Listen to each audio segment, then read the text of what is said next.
भूतड़ी अमावस्या पर बड़वा के नर्मदा घाट पर ओझा तांत्रिकों सहित उमड़ी हजारों श्रद्धालुओं की भीड़। मध्य प्रदेश के बड़वा नावगढ़ खेड़ स्थित नर्मदा घाट पर बुधवार को भूतड़ी अमावस्या के अवसर पर आज सुबह से श्रद्धालुओं की भारी भीड़ देखने को मिली। दूर दराज के क्षेत्रों से हजारों श्रद्धालुओं ने मां नर्मदा में आस्था की डुबकी लगाकर पूजा अर्चना की और परिवार की सुख समृद्धि की मंगल कामना की। आचार्य पंडित गिरजा शंकर अत्रे ने सुबह 10 बजे जानकारी देते हुए बताया कि अमावस्या को लेकर बीती मंगलवार की रात से ही श्रद्धालु बड़ी संख्या में नर्मदा घाट पर पहुंचे और रात भर बाहरी बाधाओं तथा नकारात्मक शक्तियों से मुक्ति पाने के लिए विशेष तंत्र क्रियाएं व धार्मिक अनुष्ठान पूजा आरती की। सुबह से घाट पर मौजूद कई ओझा अपने शरीर में आ रहे देवी देवताओं के साथ तलवार लेकर घूमते हुए ढोल ढमाकों से मां नर्मदा घाट पहुंचे। वो कमर तक नर्मदा जल में खड़े होकर श्रद्धालुओं के शरीर में भारी बाधाओं और नकारात्मक प्रभाव को दूर करने के लिए नर्मदा जल में डुबकी लगवाते रहे। मान्यता है कि इस दिन किए जाने वाले अनुष्ठानों से नकारात्मक शक्तियों का प्रभाव समाप्त होता है और व्यक्ति को मानसिक और आध्यात्मिक राहत मिलती है। आचार्य पंडित श्री अत्रे ने बताया कि भूतड़ी अमावस्या का नाम डर या अंधविश्वास से नहीं बल्कि नकारात्मक शक्तियों से रक्षा और आत्मिक शुद्धि की परंपरा से जुड़ा हुआ है। इस दिन लोग आस्था और विश्वास के साथ पूजा अर्चना कर अपने जीवन में सुख शांति की कामना करते हैं। इस दौरान कई श्रद्धालुओं ने घाट पर नारियल अगरबत्ती दीपक और फूल अर्पित कर मां नर्मदा की पूजा की। भूतड़ी अमावस्या पर श्रद्धालुओं की आस्था भक्ति भाव के साथ ओझाओं के शरीर में आ रहे देवी देवताओं का नर्मदा घाट पर अनूठा नजारा देखने को मिला। भूतड़ी अमावस्या के महत्व को लेकर आचार्य पंडित गिरजा शंकर अत्रे ने क्या कुछ कहा, सुनिए।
आज बड़े हर्ष के साथ में कहने में आता है कि हमारे हिंदू धर्म के अनुसार आज हमारा संवत्सर एवं वर्ष पूर्ण होने जा रहा है।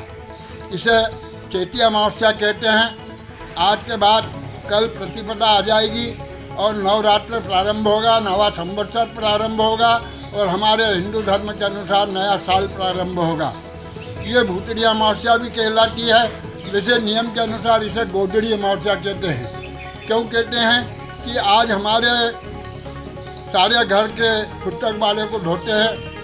देखो आप नीचे मां नर्मदा किनारे कई गाड़ियां आई हुई है स्नान करने के लिए। वो अपने समर्थ जितनी भी उनकी सिद्धि की चीज़ें हैं पूर्णिमा से अमावस्या पर्यंतम ये सूतक काल माना जाता है देवताओं का।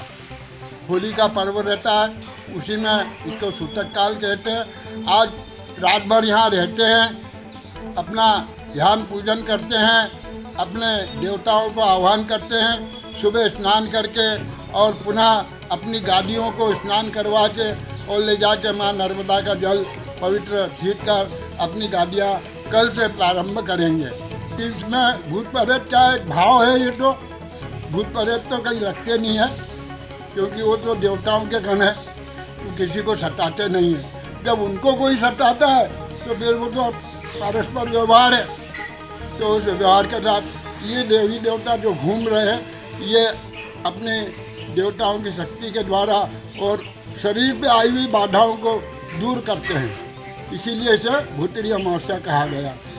मैं सभी से प्रार्थना करता हूँ ये नव वर्ष सबकी शुभकामनाओं के साथ में संपन्न होवे और खूब भगवान की सेवा करें, मां नर्मदा की सेवा करें। यही मेरी प्रार्थना है। सबको आशीर्वाद। मां नर्मदा की जय हो।